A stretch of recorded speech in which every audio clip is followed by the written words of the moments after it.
जिंदगी में गम है, गम में दर्द है और दर्द में मज़ा है और मज़े में हम है।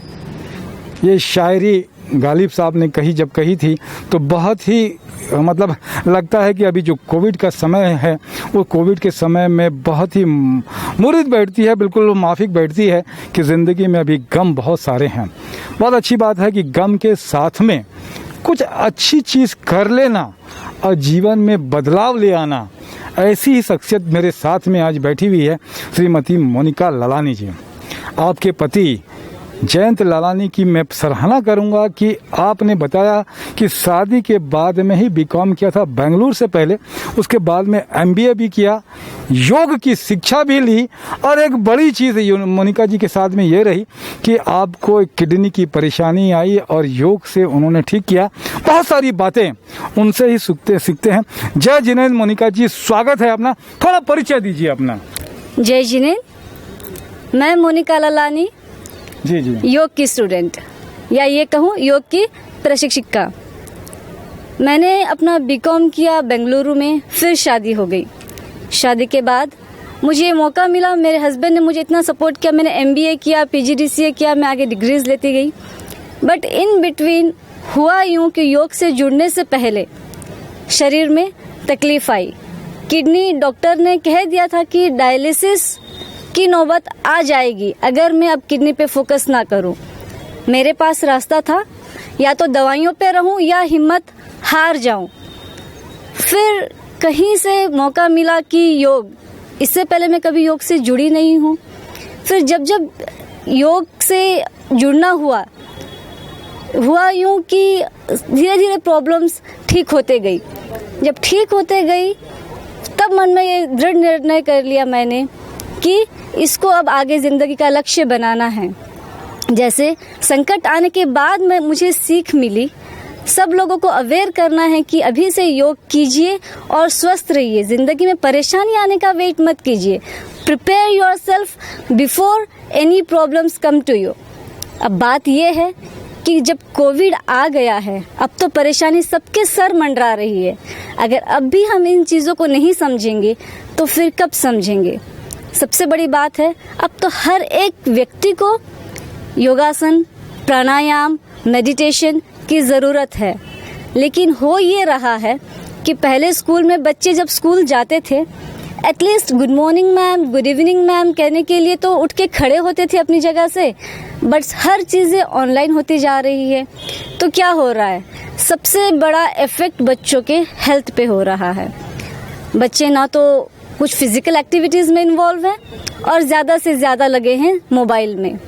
तो मेरा ओपिनियन ये था कि स्कूल्स में इस तरह का इम्प्लीमेंटेशन होना चाहिए।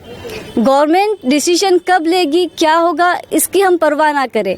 पेरेंट्स अपना ग्रुप बनाइए, क्योंकि आपके बच्चों का हेल्थ का सवाल है, अपने बच्चों का हेल्थ का सवाल है। पेरेंट्स अपना ग्रुप बनाइए, फिर स्कूल मैनेजमेंट से कंप्लेन कीजिए या उनसे बातचीत करके प्रॉब्लम का सल्यूशन निकालिए कि जिस तरह से सोशल साइंस, मैथ्स सारे सब्जेक्ट्स हैं, उसी तरह से योग को इंट्रोड्यूस किया जाए। क्योंकि इन फ्यूचर टारगेट के चक्कर में सिर्फ क्या है, अभी मार्क्स का टारगेट, फिर अगर सेल्स में जाएंगे तो सेल्स का टारगेट, इन टारगेट के चक्कर में बच्चे कभी अपनी ज़िंदगी जी नहीं पाएंगे, मेंटल प्रेशर फेस कर ही नहीं पाएंगे। तो बस ये था कि योग से जुड़े रहिए और स्कूल से जहाँ तक हो, मेरा स्ट्रॉन्ग कहने का मोटिवेशन यही है, मोटो यही है कि स्कूल मैनेजमेंट की तरफ अपना प्रॉब्लम अपील कीजिए। बच्चे कभी भी सिंगल रह के इस चीज़ को नहीं करेंगे, बट अगर रूल्स इम्प्लीमेंट किया जाए, घर में वो लोग आपकी बात नहीं मानेंगे, मैं एग्री करती हूँ, क्योंकि योग टीचर के साथ मैं खुद माँ भी हूँ। बट स्कूल से अगर ये इम्प्लीमेंट हो जाएगा तो डेफिनेटली बच्चों का फ्यूचर आपके हाथ में है। बहुत अच्छी बात कह रही हैं मोनिका जी। मुझे याद आता है जब हम लोग थे बचपन में तो हमारे यहाँ प्लेग्राउंड भी था और एक सेशन, एक पीरियड होता था पीटी का और एक होता था स्पोर्ट्स का। अभी तो गवर्नमेंट स्कूल बन गए हैं, ना तो पीटी होती है और स्पोर्ट्स की तो बात ही भूल जाइए, क्योंकि मैदान ही नहीं है स्कूलों के पास में। तो बहुत ज़रूरी है कि मोनिका जी कह रही थी कि मैं भी, योग के फायदे बहुत हैं।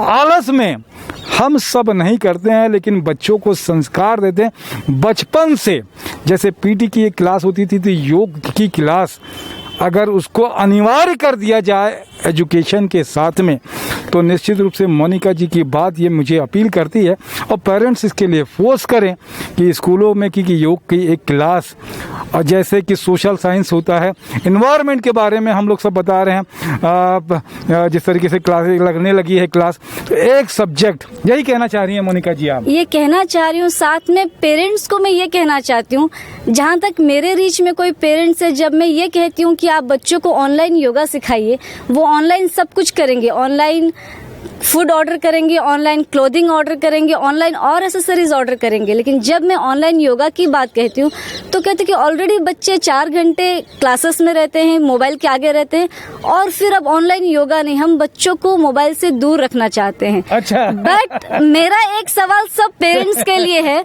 कि अगर बच्चे को जब कभी लग जाती है या कभी कोई ऐसा मौका होता कि एक्सीडेंट हो गया, तब क्या हम उस दर्द में बच्चों को और दर्द दे के वो दर्द को ठीक नहीं करते?